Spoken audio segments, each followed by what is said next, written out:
Selamat malam Bapak Ibu, Saudara-saudari sekalian. Selamat berakhir pekan.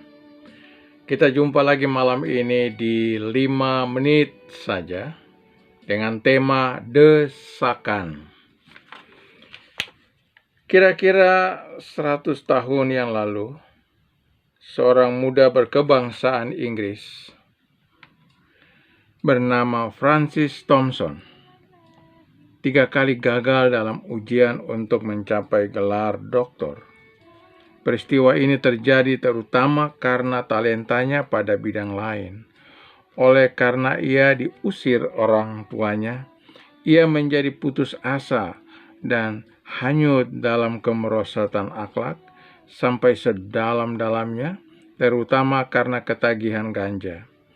Selama dalam satu jangka waktu, ia terpaksa harus tidur di luar rumah dan mempertahankan hidupnya dengan menjual korek api atau mencarikan taksi untuk orang lain.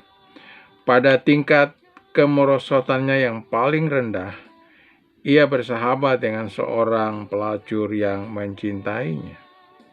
Pada tahun 1888, Thompson menyerahkan 2 sajak dan 1 karangan kepada Wilfrid Meynell, pemimpin redaksi Mary England. Meynell mengetahui keistimewaan gubahan Thompson dan menerbitkannya. Suatu persahabatan berkembang antara kedua orang itu yang mengubah kehidupan Thompson dengan drastis menjadi lebih baik. Obat bius telah merusak kehidupannya, tapi Meynell merawatnya untuk memulihkan kesehatan dan membantunya untuk mengalahkan kebiasaan mengisap ganja. Ia terus menulis, dan baru pada permulaan saja, sajak-sajaknya mulai terkenal.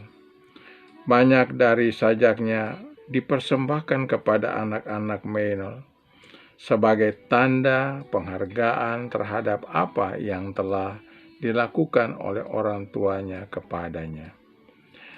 Gubahan Thompson yang paling menonjol ialah Pemburu Sorga.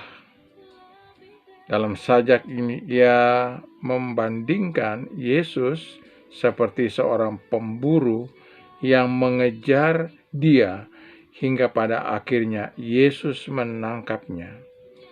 Sajak itu berakhir dengan bait-bait yang menggugah seperti ini.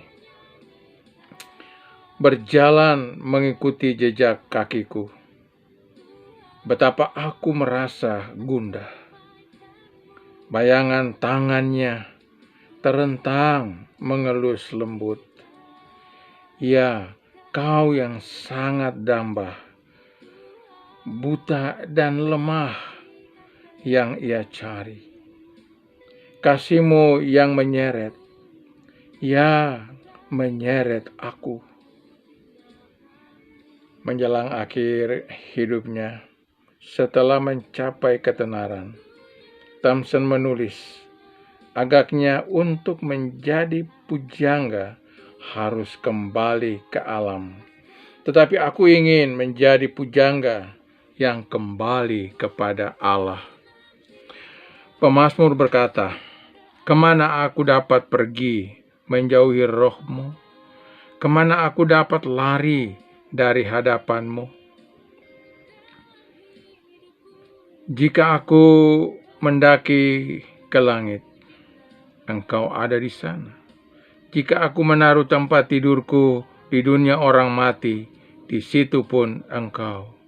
Jika aku terbang dengan sayap fajar dan membuat kediaman di ujung laut, juga di sana tangan-Mu akan menuntun aku dan tangan-Mu memegang aku. Mazmur 139 ayat 7 sampai ayat 10.